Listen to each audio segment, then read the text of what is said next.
Afternoon, ladies. So, hopefully, everyone can hear me. Hopefully, had a bit of trouble with this lately. Actually, I might take the headphones off. That might be easy. Hopefully, everyone can hear me properly. So, today's topic that we are going to cover is things that affect your mindset and things that affect your positive flow. So, it's really important to obviously a lot of you are on this journey to lose weight, better your health, tone up, all the rest of it. And a lot of that stuff is the aesthetic side of this journey. But quite a lot of you are also on this journey to better your mental health, to feel better, to feel more confident and more positive. So there's a lot of different things that can affect your mindset and how positive that you feel. So it's really important that you cover all your bases when it comes to positive thinking. It's not just about obviously trying to think more positive and having positive thoughts and all that kind of stuff. There are other factors that can also affect the way that you feel as well. And what you realize is how much of an effect, like after this little webinar, you'll realize how much of an effect being healthy and looking after yourself can actually have on the way that you feel and how positive you feel in your life. And you will get to know that throughout this journey, and by the end of the 8-week program, you will look back and realize that you have made a lot of changes, even though you've been focused on losing weight and getting fitter and all the rest of it. You'll realize how much of an effect and how much it's also changed your mindset and how positive you are in your life as well. So we can get straight into this. So a few different things that can really affect your mindset. One in particular is what you eat. I think it's really underestimated, like hugely underestimated, how much the food that you eat can affect the way that you feel, how positive you feel. It can affect anxiety levels, depression levels, stress. It can affect a lot of different areas, and it's really an underutilized form of treating different mental health issues and also physical issues as well. A lot of people turn to pharmaceutical drugs, which obviously there is a place for those types of medication and stuff like that, but also as well, start looking at, what you're actually putting into your body.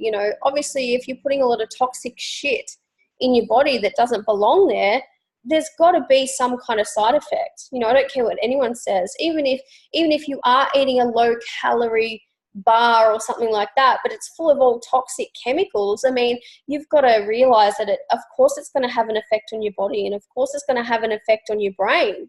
You're eating chemicals. It's just like drinking alcohol. Alcohol is a toxin. Alcohol is a chemical, and of course, when you drink a lot of alcohol, it affects your brain. You're drunk, right? So it affects your brain. So obviously what you eat can also affect the way that your brain functions. It can affect your mental health. And obviously when that's affected, it can affect the way that you feel, how motivated you feel, whether you're anxious, depressed, and all the rest of it.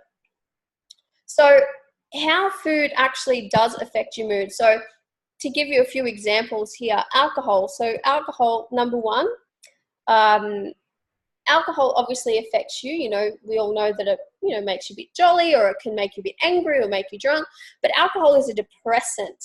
Okay, so if you're drinking alcohol and you're already feeling quite down and out, because alcohol is a depressant, it can actually make you feel worse.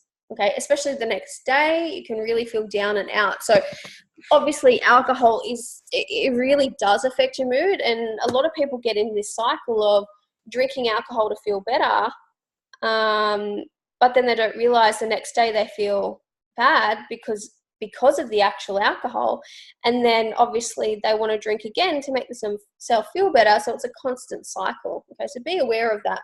Sugar. So obviously sugar really affects the brain. Sugar it basically affects the brain the same way that cocaine does. So you have this incredible high, incredible high, followed by a crash, an incredible low. Very, very similar. It's a very similar chemical process that happens when you have sugar, and it happens in the brain as what it does when you have cocaine. That's why sugar is super duper addictive. And what happens is when you have sugar, obviously you get a bit of a chemical high. So you actually are high from the sugar. And then obviously you crash. And then what happens is the next time when you start to crave sugar, and it's like anything, your body kind of gets used to it in a way. So, for example, someone that has cocaine, the longer they have it, the more used to it they get. And that's why they need to have bigger doses, if you get what I'm saying. Same with sugar and junk food. So the first time you have it, it'll have a bit of an effect. The next time you have it, you need a little bit more to have the same effect, and so on and so on. So that's why sometimes you can really feel stuck in the cycle of being addicted to sugar, okay? Because it has that, it creates that chemical process in your brain where you're constantly wanting a bigger and bigger hit. So very similar to cocaine. Junk food. So junk food, look, same thing. I mean, it can definitely affect your brain and affect those serotonin levels, but also junk food can also cause inflammation in the body and also inflammation in the brain. And anytime there's inflammation in the brain, that's where it can affect you mentally. You can feel depressed, anxious, all different types of mental health issues can occur from inflammation. So be very careful. Junk food causes inflammation. You've got to realize, a lot of people don't think of the consequences. I guess because food is something that we need food, okay? But there's a difference between proper whole food and junk food. Like junk food is man-made, right? It's man-made. It's full of chemical crap, okay? Chemical crap that our bodies aren't meant to ingest. We're not meant to have it. So it's a foreign object or a foreign liquid to our body. So obviously there's going to be some kind of reaction, right? And inflammation is one of those reactions. Also as well, alcohol can cause a lot of inflammation in the body as well. A lot of you might, and to give you an example, is a lot of wine drinkers may notice that their sinuses are inflamed after a night of drinking wine because of all the preservatives and everything like that. Classic case of inflammation. The next thing when it comes to food is skipping meals. So not only skipping meals slows down your metabolism, so obviously from a very physical standpoint, skipping meals is not great, but also skipping meals and allowing your blood sugar to drop can also make you feel irritable, make you lack energy, make you feel depressed. So from a mental and a mood perspective, skipping meals can also make you super duper cranky, really lacking energy, lack of concentration, right? You feel that you won't be as on at work. You won't be, your mind might be a bit foggy. Okay, you feel really, really tired, really lacking energy. So skipping meals can also affect your mood as well. Dehydration. So dehydration can also make it really difficult to concentrate, really difficult. It can also make you feel super duper lethargic. So this is another one that's underutilized. A lot of people don't realize that being dehydrated can also affect your mood. Big time. And what happens, think about it, when you feel tired, when you're lacking energy, when you're feeling depressed and lethargic, how does that affect your motivation to exercise? How does that affect to be your best at work? How does that affect your home life? How does that affect the way that you interact with your loved ones? How does that affect how cranky you are or how moody you are with the kids? Do you know what I mean? It affects you in every aspect of your life. When you don't feel great, when you're feeling lethargic, lacking energy, depressed, it affects every single thing in your life. Okay. Another great example is caffeine. So again, caffeine is a stimulant. Okay. So it's obviously, we all know a lot of people drink caffeine in the morning because of that little bit of an energy hit. But what also happens is, so obviously it's a stimulant, so it gives you that quick burst of energy. But then when that energy starts to decrease, it can start to make you feel quite anxious or depressed, right? Afterwards. Okay, so a lot of people drink it to kind of get through the day, but they don't realize it's also making them feel quite anxious and depressed, or it's contributing to their anxiety and depression. Okay, so this is just a few examples of how food and the way that you eat and how well you take care of yourself can affect your mood. It's not just about, people always focus a lot on hormonal imbalances for mental health and the way that someone thinks. But it's not I feel like most of the time it's hardly ever a hormonal imbalance. And a lot of the time it can be due to your lifestyle, lack of exercise, not eating well, putting all these chemicals in your body. Okay? You've got to realize how much of effect what you actually are eating can have on your body, big time. Then we're going to go to exercise. So obviously exercise is a huge mood booster. Okay, exercise again is another undervalued practice, I guess. This should be prescribed at the doctor's surgery. Exercise can seriously help lift your mood, make you feel more positive, help you deal with your stress, help decrease depression and anxiety, because what it actually does is it releases feel-good hormones or feel-good endorphins. Okay, it also helps you sleep better, right? We all know that a lack of sleep can affect our mood, right? So exercise is a huge boost to your mood, huge boost to being more positive and having more of a positive flow in life. Okay, I know that a lot of you think that it's work, but what I find is, and something that happened to me, is that when I originally started working out or exercising, it was purely for aesthetic reasons. Okay, I wanted to look better, and all the rest of it. And that's why I started exercising in the first place. But it was literally probably a couple of months in, and I started to realize how much of an effect it actually had on the rest of my life. I started doing things that I never imagined that I would do. I started making goals in my life. I started a side business. Before that, I was so stuck in my life. I was anxious all the time, depressed, making poor food choices. I was smoking, drinking, all the rest of it, right? As soon as I started exercising on a regular basis and eating healthy, every single thing changed. Things I never thought that I'd do, I did. I gave up smoking, started a business, all the rest of it, right? So exercise is a huge mood booster. It gives you confidence and motivation, not just obviously from a physical perspective, but it affects every single thing in your life. Don't underestimate how much eating well and exercise can affect your mood. All right. The next one is a lack of sleep. So obviously a lack of sleep, we all know, can affect your mood. Can make you feel lethargic, irritable, anxious, stressed, depressed. You also feel less motivated when you don't get enough sleep.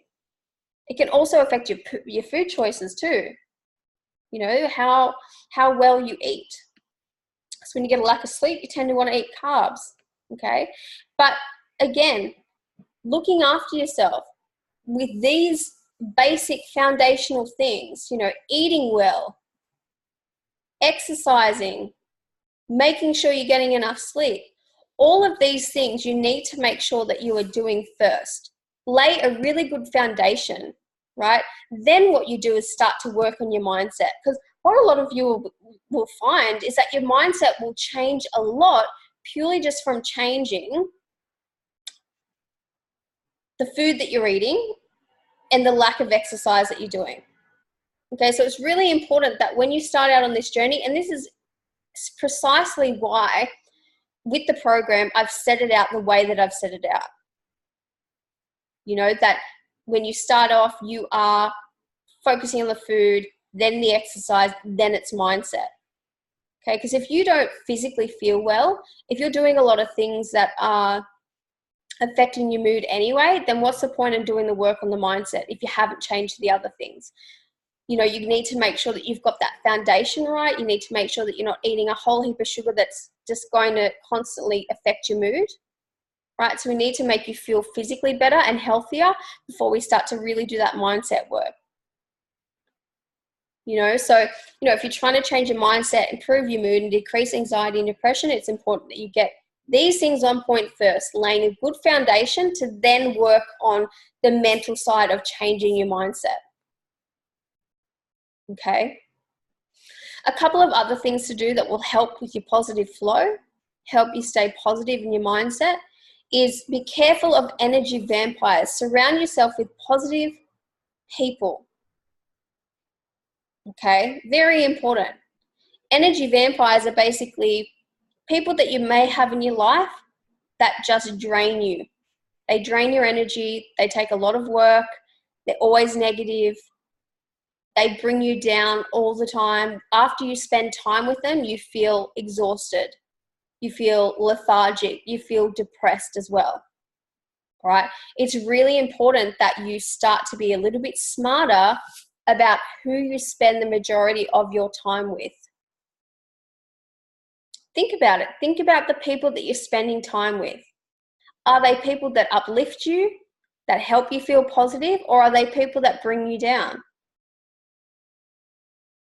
The other thing is to not spend your time talking about problems so much. You know, and this is the thing, when people are feeling depressed or down, of course you want to talk out your problems. But there's a big difference between venting. You know, it's good to vent a couple of times, but then you need to get yourself out of that negative mindset from there. Don't keep overthinking it, over talking it with people around you, you know, people that are in a negative mindset. All that does is it creates more problems. It continues to make you focus on those problems, and it basically expands. The problem expands. What you focus on expands. So you just continue to find more and more things to feel negative about. But instead, find people that are positive and start to get out and about. Go for a walk. You know, do something more positive rather than sitting around overthinking, overanalyzing every problem you have in your life with people that are also overthinking, overanalyzing every single negative thing in their life. So very important to be aware of who you're surrounding yourself with. Sometimes you can't choose your family. You know, sometimes family can be energy vampires. Doesn't mean you can't hang around them. It's more about being aware of your own energy, protecting your energy, and not taking everyone else's bullshit on board. Okay, you can be there for people without, without letting it impact you. You know, you have to be so strong within yourself to not allow what other people say, other people do, their actions, or what's going on in their life to affect you so much. You know, if you let other people always affect you, then you're always going to be easily influenced. You know, you're going to find it really hard to get to that point where when you're feeling solidly positive most of the time. You know, obviously everyone goes through hard times and their family goes through hard times, but you've got to find a way to be strong, a little bit stronger. But yeah, definitely a big one is surrounding yourself with positive people that encourage you, uplift you, not people that drag you down. Very, very big one. And people that you have around you can interrupt your flow for sure. Don't allow yourself to burn out. This is a big one. Obviously, look, women, we have this thing about making sure that everyone else is okay before ourselves. It is actually a maternal instinct. What you'll notice is that men are the complete opposite. They tend to look after themselves and then they look after everyone else. It's actually really smart. It's not selfish. It's actually really smart, because the thing is that if you're not looking after yourself, how can you look after others, right? But basically, because of this instinct, women burn out quite easily, right? And the quickest way, like I said, the quickest way to burn out is to forget about yourself and always put others first, okay? Burning out is a really easy way to interrupt your energy. I mean, it is the quickest way to get yourself into a negative mindset. Really easy. I mean, this will interrupt your positive flow. If you burn out, you will feel very negative. You know, you'll be out of sync, Okay, so very important. Don't allow yourself to burn out. And I know you all think it's selfish to do something for yourself, or, you know, how could you spend, you know, that time on yourself when you could be spending with the kids, or, you know, how dare you buy yourself a new top when you need it instead of buying the kids something, or how dare you, you know, make a choice that you would like instead of someone, you know, you've got to put yourself first. Burnout is a horrible thing. I've burnt out in my life, surprisingly. You know, I was 25 when I burnt out. And when I say burnt out, I basically mean I could not get myself out of bed for 10 days, and I was 25 years old. Never had anything wrong with me ever. Basically, I physically could not lift myself out of bed. And what led to that burnout was basically not looking after myself. I thought I was looking after myself, but what I was doing, I was very, very stressed out, very, very, very, very stressed out. I was exercising way too much. I was on a really strict diet at the time, but I was also, for example, I was doing things for my sister that I was putting her needs first before my own. I was running around everywhere trying to find a new apartment. I was building a business. I had a manager that was micromanaging me, that was stressing me out. There was a lot of things that were bringing my energy down. But I wasn't replenishing my energy. So I wasn't getting a great deal of sleep. I wasn't taking time out on the weekends to replenish my energy. Instead, I was doing things that took away energy. So, for example, exercise, work. You know, I wasn't doing things that relaxed me. So that, I mean, obviously it it led to burnout because I wasn't replenishing in any way. And that's what a lot of you are doing. You're giving all the time, but you're never taking back, and you're never taking back for yourself. So don't allow yourself to burn out. Very, very important, because if you burn out, I'm telling you now, it is a negative place to be, right? And it will definitely affect your energy flow. And you don't have to even burn out to the point that I did. A lot of women are burning out all the time because, not to that extent, but they're just feeling exhausted all the time. And a lot of people don't realize is that you get energy, or women get energy, by giving back to themselves. Try it out. You know, for example, you know, having a really hectic week, you know, taking a night out for yourself where you have a bath, make a nice meal that you enjoy, you know, reading your favorite book or watching your favorite movie, you actually feel replenished after doing something like that. It doesn't even have to be that. Everyone's different, but you'll find that you actually feel replenished. Or same, like, you know, talking to a positive girlfriend, or going for a walk along the beach, like you actually feel energized, right? And that is giving back to yourself. And that's how you replenish your energy and get back to having a positive flow. Okay, so just remember, it's not all about, you know, go all the time. You also need to make sure that you're giving back to yourself. Don't give to everyone else before you give to yourself. Give to yourself, then give to everyone else, right? Because if you burn out, you're no good to anybody. And that's something that you guys have got to realize, is that, yes, I understand that you have children. I understand that you have family, friends, all the rest of it.